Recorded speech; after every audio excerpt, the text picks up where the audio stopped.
astonishing victory as an indication of an upturn in the government's fortunes. Of course, it's good news for the government, Brian, as it is for the country and, well, the entire Western world. Perhaps it is a godsend, a sign from the Almighty that I, Alan Bastard, have been chosen to return to Westminster and electrify our moribund political scene. I mean, nowadays, Brian, to become a minister, all you have to do is put an X in the box marked no personality. I think it's absolutely vital in this day and age that a politician should express his beliefs in simple, clear terms that even someone with a state education could comprehend. By freedom, I mean complete freedom.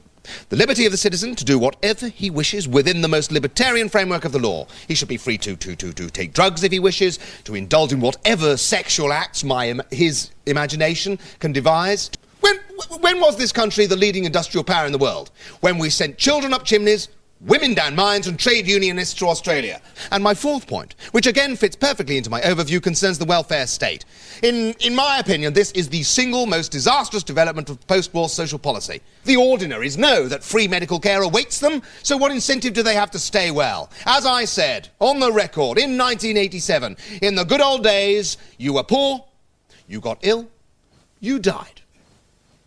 Today we face the appalling prospect of young, fit, virile men like myself giving up to taxation a larger and larger proportion of our wealth to support ailing, aging people like yourself, Brian.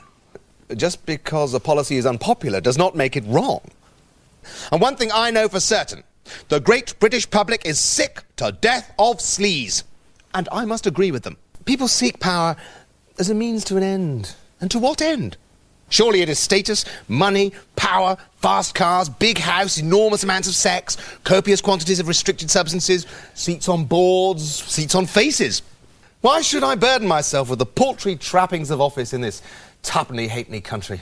Parliament's just a second-rate debating society with a third-rate cafeteria. Well, if it wasn't for the free parking space, I don't think I'd bother.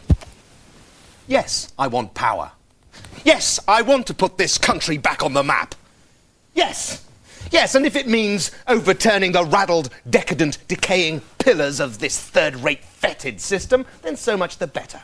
We allow ourselves to be led by timid, grey men and dictated to by Basques, Walloons and Flems. We bow to inbred, chinless aristocrats just because centuries ago their ancestors stole some sheep. Well, I intend to sweep all that away. Thank you. And thank you. Wij gaan met deze partij de trots van ons land herstellen.